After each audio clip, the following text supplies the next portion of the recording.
2 dan 6 BK Hebat.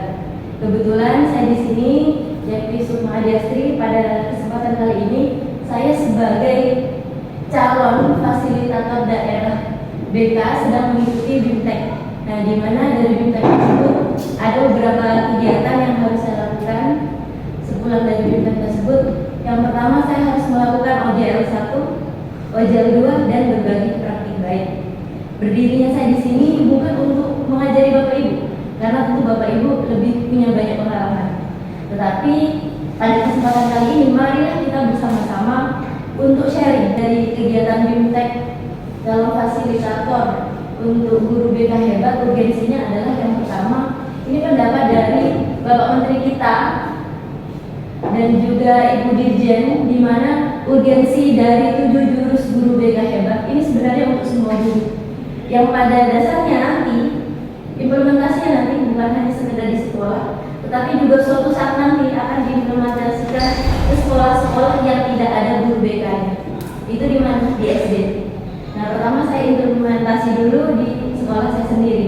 Urgensi dari jurus guru BK Hebat itu sendiri adalah yang pertama karena zaman kita itu terus berkembang dan tekanan semakin besar, sehingga perlu berbagai macam cara. Kita tidak bisa hanya sekedar menggunakan metode-metode lama, pendekatan-pendekatan lama, tetapi kita harus terus mengikuti perkembangan zaman tersebut. Kemudian yang kedua, peran guru BK itu harus membentuk karakter dan menguatkan mental. Kemudian yang ketiga, karena jumlah guru BK yang masih belum ideal, termasuk di sekolah kita, meskipun ini masih relatif aman, karena idealnya itu 150, tetapi di sekolah lain SMK di satu guru bisa 350. Nah, sehingga semua guru harusnya itu memang harus memiliki sentuhan BK atau psikologi pendidikan. Pada dasarnya kita semua setidaknya memiliki pemahaman tentang psikologi pendidikan. Kegiatan 7 jurus guru BK Hebat ini disusun dengan pendekatan yang baru, ringan, seru, dan aplikatif. Selama saya mengikuti kegiatan BIMTEK di sana, sangat menyenangkan sekali kegiatannya.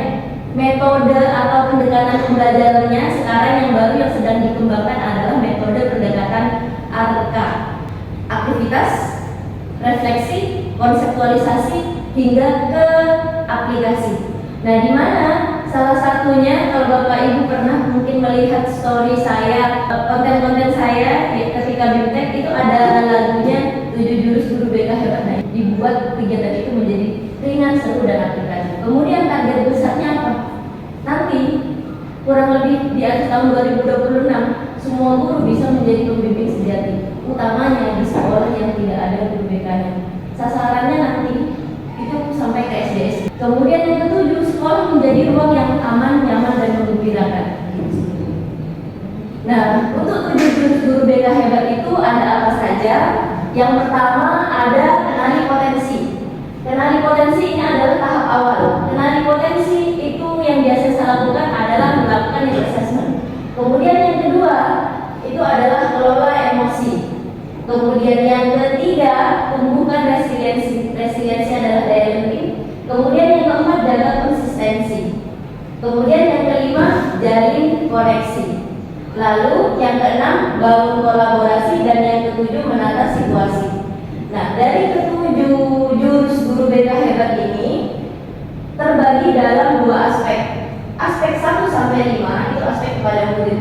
Kemudian aspek 6 dan 7 itu adalah aspek sistem. Sistem itu siapa? Ya kita, lingkungan kita dari sekolah, Bapak Ibu guru lain, kemudian juga masyarakat, kemudian juga orang tua, dan juga Budi kalau kita yang ada di SMK.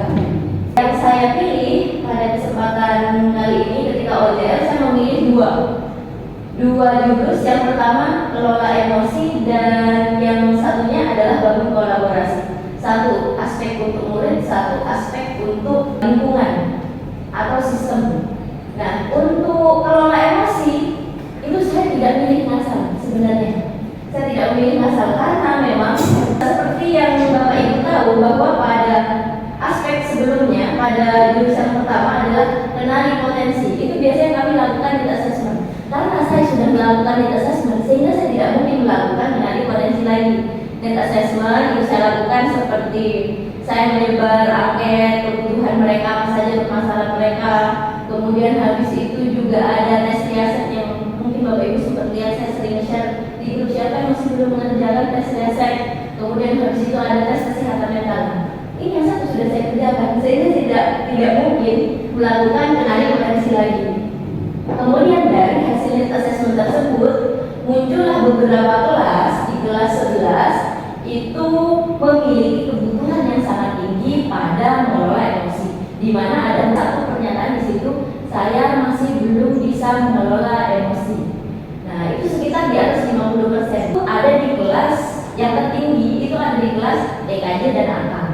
Nah, kemudian karena program itu hanya diselenggarakan satu kali dalam satu minggu, sehingga saya memilih yang kelas 11 TKJ dengan berbagai macam pertimbangan. Kemudian jurus yang kedua adalah bangun kolaborasi. Bangun kolaborasi itu adalah kerjasama multi pihak. Dalam arti saya tidak bisa bekerja sendiri. Guru BK tidak bisa bekerja sendiri. Dia harus bisa membangun kolaborasi dengan pihak lain. Kebetulan saya memilih yang bangun kolaborasi karena untuk yang nomor 7, jurus 7 itu juga penting. Tetapi kita mulai dulu dari bangun kolaborasi. Kita bisa menciptakan suasana lingkungan yang aman, nyaman, menyenangkan. Nomor 7 itu, jurus 7 itu artinya ke sana. Jika tidak bisa bangun kolaborasi, maka ketujuh tidak akan terlaksana. Jadi memang 1 sampai 7 itu sebenarnya bertahap. Nah, kemudian untuk jurus 6, mungkin Bapak Ibu sebagian sudah pernah mengikuti ketika waktu itu kurang lebih tanggal 4 bulan 11, saya mengadakan pertemuan rapat koordinasi dengan kota, Kapolri, wali kelas, dan bahkan pada saat itu juga ada beberapa guru mapel lain karena berdekatan dengan rapat dinas. Nah, ini adalah implementasi kegiatan yang saya lakukan ketika sedang OJL 2. Ini kegiatan yang saya lakukan ketika bimbingan klasikal. Kalau di Bapak Ibu guru kan pembelajaran gitu ya. Kalau di saya namanya bimbingan klasikal dengan metode ARGA. Nah, ini adalah hasilnya, aplikasinya yang terakhir. Nah, kemudian dari kegiatan tersebut, sebelum saya memulai bimbingan klasikal, terlebih dahulu saya lakukan pretest. Inilah hasilnya. Rentangnya antara nilai siswa murid kita dari 20 sampai 80. Dan ini asli, mereka kerjakan sendiri. Rentangnya antara 20 sampai 80 dari siswa yang ada di kelas 11 TKJ. Ini pretestnya. Kemudian setelah dilakukan kegiatan yang tadi kurang lebih selama 3 jam. Jadi pada saat itu saya tidak hanya menggunakan jam saya sendiri. Saya juga berterima kasih kepada Bu Nova pada saat itu memberikan jamnya kepada saya sampai saya jam terakhir bisa melaksanakan metode ARGA ini dengan lancar. Tadi hasilnya itu kemudian setelah dilaksanakan post test, hasilnya meningkat Bapak Ibu. Tadi yang 20 kan terendah. Nah, anak itu saya ditanya banget, anak itu yang sebelumnya itu 20 naik ke 30. Tidak signifikan tetapi ada peningkatan. Kemudian ada beberapa siswa lain yang sebelumnya itu nilainya ada yang 80, 60, dia naik ke angka 90 dan ada yang 100. Nah, jumlahnya memang masing-masing siswa itu tiap-tiap tentang nilai itu memang berbeda.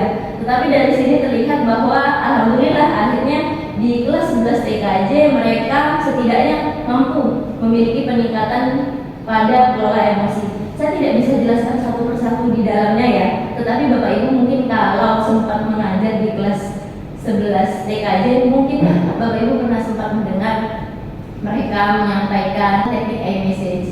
Saya merasa kesal ketika kamu memukul saya. Saya berharap kamu mungkin pernah dengar seperti itu.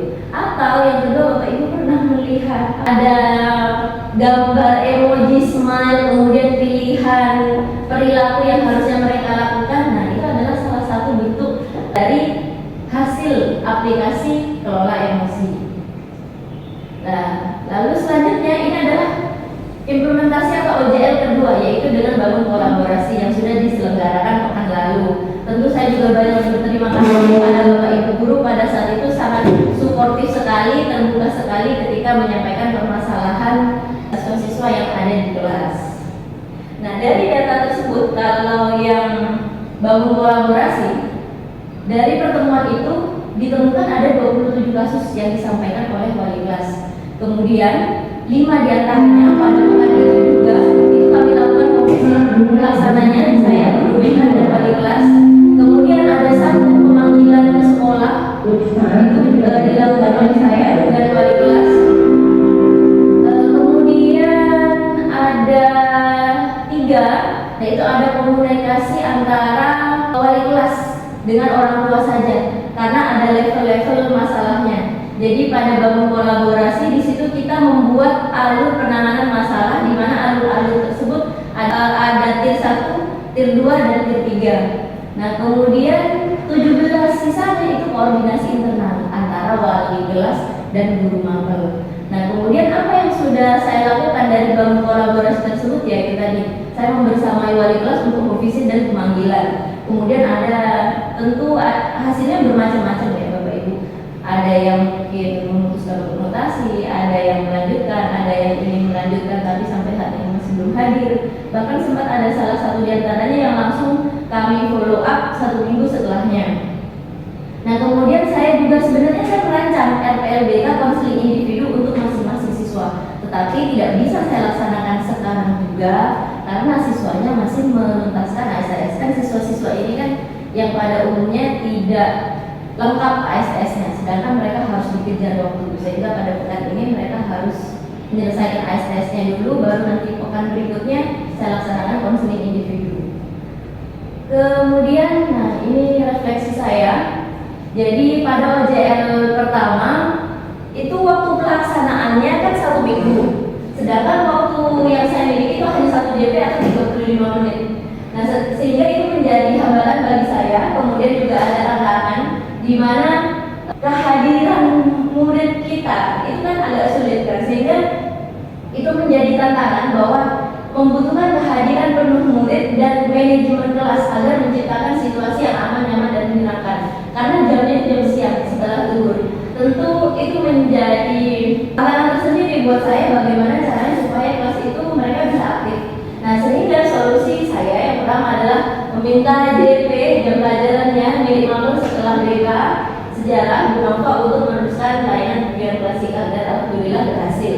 Itu artinya saya juga bisa membangun kolaborasi yang baik dengan guru sejarah. Kemudian yang kedua, memberi informasi beberapa hari sebelum pelaksanaan.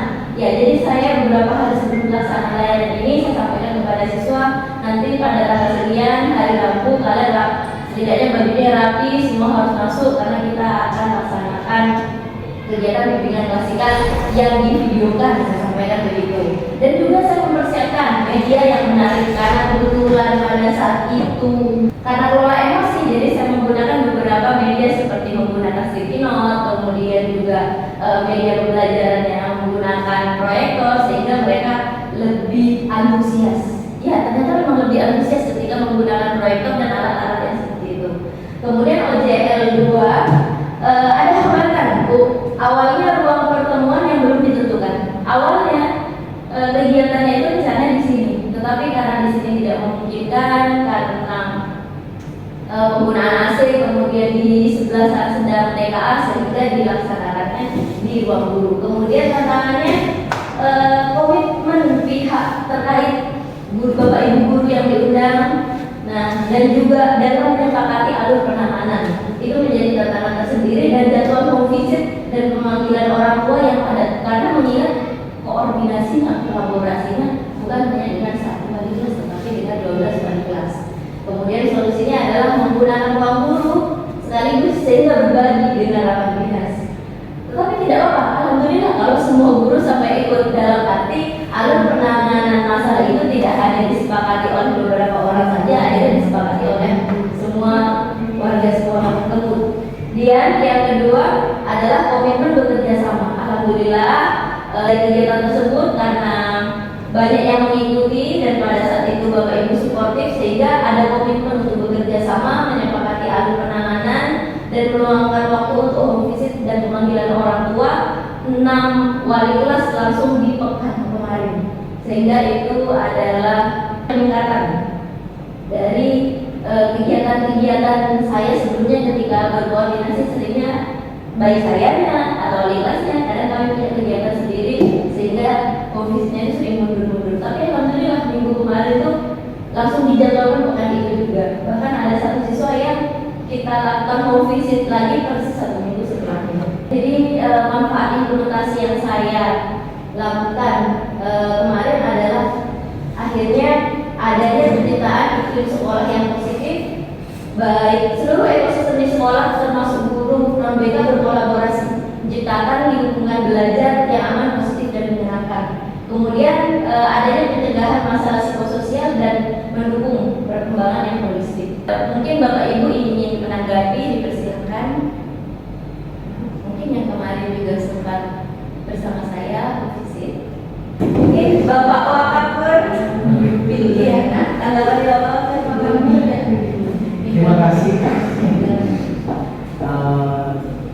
Dari apa yang dilakukan oleh BPS tadi sebenarnya sangat menarik ketika bisa kita implementasikan di sekolah, karena kita dapat meminimalisir, dapat mendeteksi masalah-masalah yang muncul dari jurus-jurus yang sudah didapatkan oleh BPS selama BPS.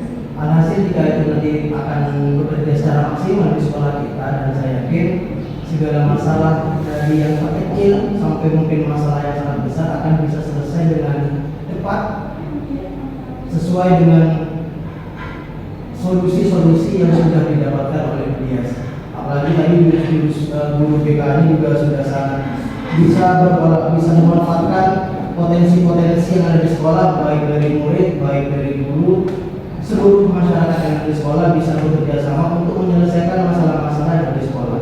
Itu akan sangat luar biasa jika kita semua saling bergandengan tangan, berkomitmen untuk bisa mengimplementasikan apa yang sudah BPS dapatkan selama BPS demi kebaikan keseluruhan negeri Satu Bandung.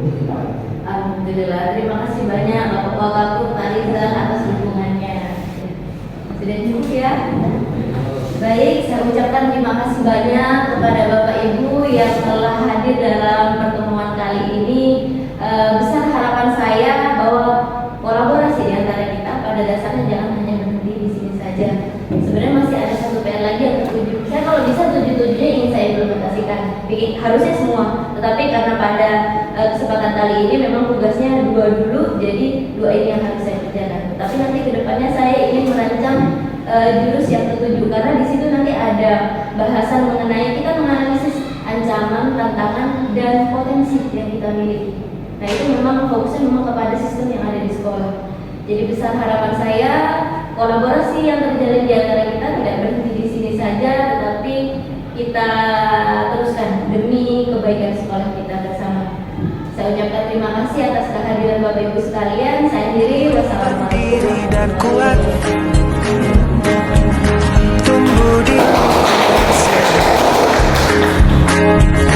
bersama guru yang hebat, penuh cinta dan bersahabat, mendidik dengan tulus.